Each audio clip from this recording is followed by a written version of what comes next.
የቻይናና ጃፓን ግንኙነት ከምንጊዜውም በላይ ወደ አስፈሪም አሳሳቢም ደረጃ እየተሸጋገረ ነው። የቅርብ ጊዜው መካረራቸው መነሻ ደግሞ ጃፓን በታይዋን ጉዳይ የምትሰጠው ቻይናን ያስቆጣ አስተያየት ሆኗል።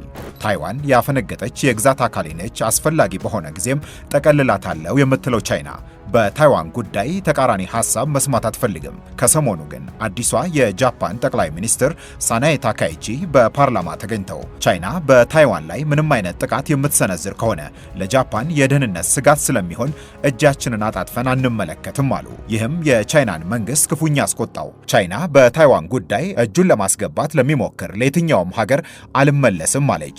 ጃፓንንም በእሳት መጫወትሽ ቢቀር ይሻላል አለቻት። በጃፓን በኩል ሌላም አስተያየት ተሰጠ።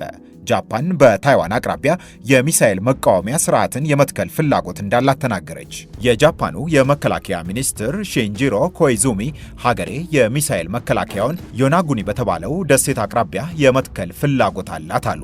ይህው ስፍራ ደግሞ ከታይዋን ምስራቃዊ የባህር ዳርቻ 110 ኪሎ ሜትር ብቻ የሚርቅ ነው። ከጎርጎሮሳውያኑ 2016 አንስቶ ጃፓን ወታደራዊ መንደር የገነባችበት ስፍራ ነው። ይህንኑ የጃፓንን ፍላጎት ነው ቻይና ጸብ ከመፈለግ ለይቼ የማላየው የለየለት ድፍረት ያለችው። በቻይና የታይዋን ጉዳይ ቢሮ ቃል አቀባይ ፔንግ ኪንግ ፍላጎታችን ግልጽ ነው፣ ሉዓላዊነታችንና ብሔራዊ ጥቅማችንን ብሎም የግዛት አንድነታችንን ለማስጠበቅ ያለን አቅም ለማንም በቂ ነው፣ ይህንንም እወቁት ሲሉ በቁጣ ተናገሩ። ይህ ከቅርብ ጊዜ ወዲህ ከጃፓን በኩል እየተሰማ ያለው አስተያየት አካባቢውን የበለጠ ውጥረት ውስጥ ከቶታል። አዲሷ የጃፓን ጠቅላይ ሚኒስትር የሳናኤ ታይኪቺ መንገድም ያላስደሰታቸው የጃፓን ዜጎች አደባባይ ድረስ በመውጣት በአዲሷ ጠቅላይ ሚኒስትራቸው ላይ ተቃውሞ ማሰማት ጀምረዋል። እኛ ጸብም ሆነ ጦርነትን አንፈልግም፣ አካሄዶትን ያርሙ ብለዋቸዋል።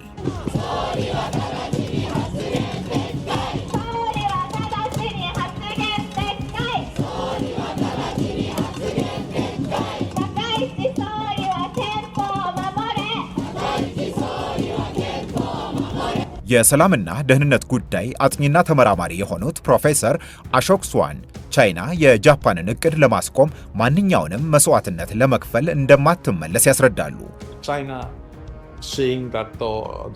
ቻይና ጃፓን ሚሳኤሎችን ወደ ታይዋን አቅራቢያ ለማስጠጋት አስባለች ስላለች ይህንን አስቆማለሁ እያለች ነው።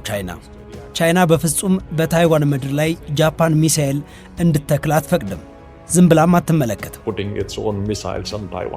የጃፓኑ የመከላከያ ሚኒስትር ሺንጂሮ ኮይዙሚ በአካባቢው የሚተከለው የሚሳኤል ስርዓት ከመሬት ወደ ሰማይ የሚተኮስ የመካከለኛ ርቀት ተምዘግዛጊ ሚሳኤሎችን ለመቆጣጠር የሚያስችል ነው።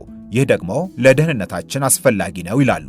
የቅርብ ጊዜውን የጃፓንን የሚሳኤል መከላከያ የመትከል እቅድና ቻይና ድፍረት ያለችው የጃፓኗ ጠቅላይ ሚኒስትር ንግግር ተከትሎ ቤጂንግ ከበድ ያሉ ማምረሯን ሊያሳዩ የሚችሉ እርምጃዎችን በቶኪዮ ላይ መውሰድ መጀመሯም እየተነገረ ነው።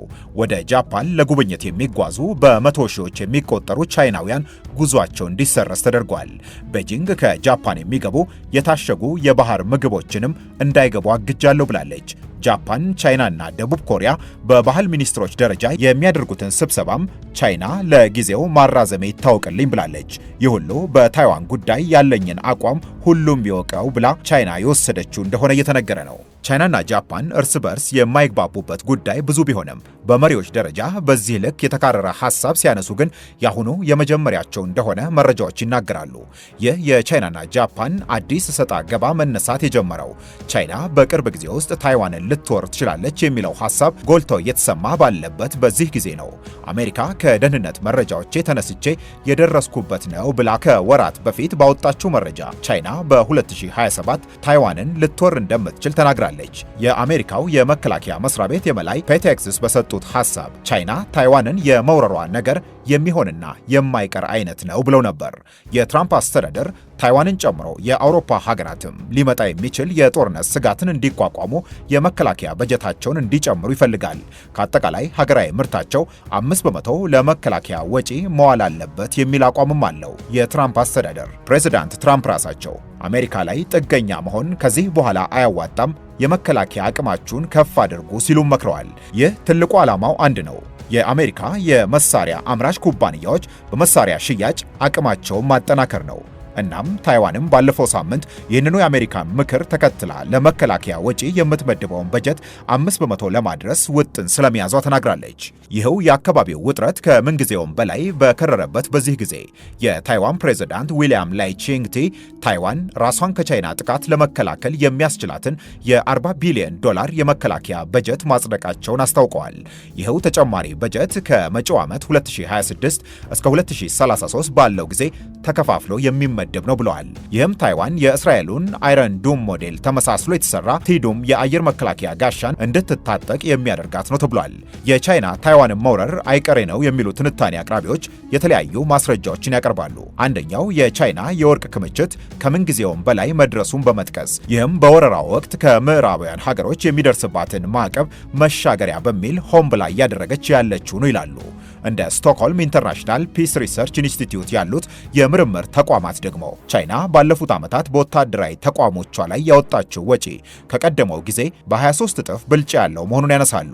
ይህ ሁሉ ወረራው የማይቀር አይነት እንደሆነ የሚያሳይ ነው ባይ ናቸው። ቻይና ታይዋን መከላከያዋን ለማጠናከር እያደረገች ያለችውን ጥድፊያና ተጨማሪ $40 ቢሊዮን መመደቧን በአጭር ቃል ምንም ለውጥን የማያመጣ ከንቱ ድካምና የገንዘብ ብክነት ነው ብለዋለች። ደ ታይምስ በዘገባው ይህንን ቀጠና በምድራችን ላይ ያለው የበለጠው አስፈሪው ስፍራ ሲል ጠርቶታል። ቻይና በታይዋን ላይ ወረራ ከፈጸመች አሜሪካ በቀጠናው ላላት ጥቅም ስትል እጇን ማስገባቱ አይቀርም። ያ ደግሞ ሁለቱን የኒውክለር ባለቤቶች ወደ ጦርነት ሊያስገባቸው የሚችል ነው ብሎታል። ትልቁ የዓለም የንግድ መስመር የሆነው አካባቢው የዓለምን የንግድም ሆነ ሌላውንም ስርዓት ከማዛባቱ በላይ እንደ ታይምስ ዘገባ አሁን ዓለም ሁሉ በቅርበት የሚከታተለውን የሩሲያና ዩክሬንን ጦርነት ሁሉ ሊያስረሳ የሚችል ነው ብሎታል። ደ ታይምስ፣ ደ ሰን፣ አልጀዚራ፣ ደ ዊክ፣ ቢቢሲ እና ሌሎች ድረገጾችን በመረጃ ምንጭነት ተጠቅመናል።